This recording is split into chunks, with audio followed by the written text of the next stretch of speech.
Alright guys, so I've been playing a ton of Apex Legends, as I'm sure most people have right now.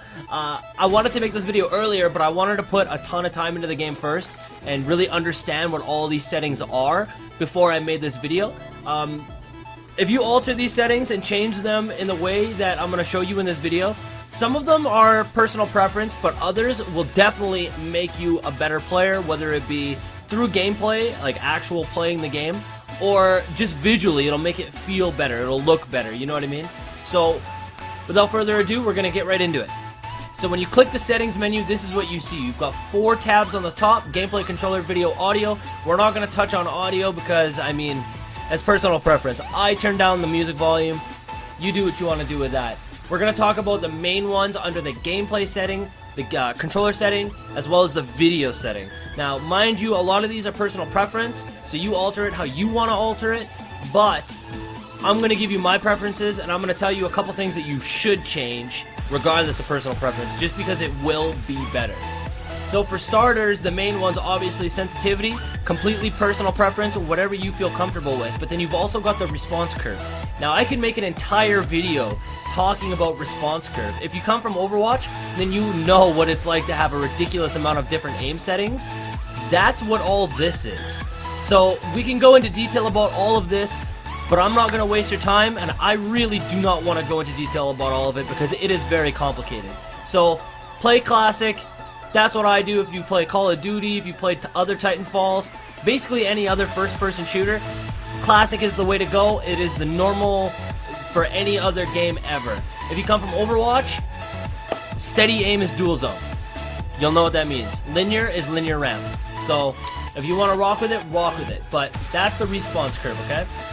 Next, I want to briefly touch on dead zones because this one might affect a lot of you guys. So if you have a really old controller, and let's say your controller is just sitting on your desk, right? And your crosshairs are moving a tiny little bit. If it's doing that, put the dead zone to large. Or if your character's just slowly walking and you're not touching your controller, put it to large. The larger your dead zone, the less sway you're going to have when you're moving. Default is small, so if you're not having that problem, keep it on small. But if you're having that little sway problem where you're not touching your controller and your character's moving or your crosshairs are moving, put it on large and the problem will go away. Alright guys, now this is one of the most important ones. This was a game changer for me. So under the video tab, you're going to see a setting called field of view. Now it's just as it sounds. Field of view is what you see in game. So the lower your field of view, the less you see. The higher it is, the more you see. All the gameplay that I have recorded up until this point has been on default setting, which is 70. So I'm going to show you what it looks like. Here's the difference. I'm standing in between those two barricades or targets. Now I'm going to increase the field of view, and I can see way more. Way more. So everything that I've recorded up until this point has been at the default setting of 70. Now when I switched it to the max setting, it took a little bit of getting used to, but let me tell you, it improved my gameplay immensely. Like, tenfold.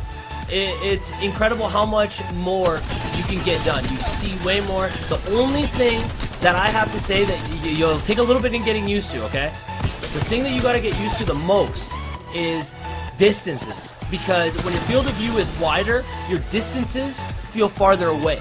So you might think that you're out of range to somebody with a Peacekeeper, which is the shotgun. But in reality, they're a lot closer than you think, and then they bop you and you're dead. So the only thing that you kind of got to get used to is distancing. I don't know why I keep messing that up. Distancing, you got to get used to that. But other than that, I highly recommend it. Get used to it. You should definitely play on that. Now, one of the most important settings, in my opinion, is the damage numbers. By default, it is set to stacking. Now, you're going to want to change that to floating, but I'm going to show you what stacking looks like first, just so you can see. So when you shoot a target, this is just in the training arena, you can see that every single time I hit, it does 20 damage, and it stacks up. So a full clip to 700. Now, when I have it on floating, which is what we have here, you can see that it's doing 20 damage on each shot. Now, why this might be a problem to some people, like it was for me at the beginning, I would hit somebody, we'll say 3 times, and it would do 20 3 times. It would say I did 20, then 40, then 60. So in my head, I'm like, oh, I did 20 damage, then 40 damage, then 60 damage. And I would tell my teammates, hey, yo, he's one shot. I hit him for 120. Messing up a callout like that is kind of important in this game, right? So, like, if he's not actually one shot and you're telling everybody he's one shot and you only did 60 damage, yeah, I mean, you're not doing your part, you know? Whereas, if you have it on floating, at least you know exactly what you're doing. You can do the math yourself. You can figure it out. I highly recommend it. Switch it to floating if you haven't already. That's the next one. Besides the field of view, that's another important one. Now, the last thing I want to touch on is the interact prompt style. I recommend it to be on default if you're not familiar with the game, but you can also switch it to compact. Now, obviously, when you have it on default, this is what it looks like when you're going to pick up a weapon, ammo, whatever you're going to pick up in the game, right? If you switch it to compact, this is what you see. It is a lot smaller. It makes the UI look way better, but there isn't as much details into what you're picking up. So if you're not familiar with the game yet, then I highly recommend keeping it on default.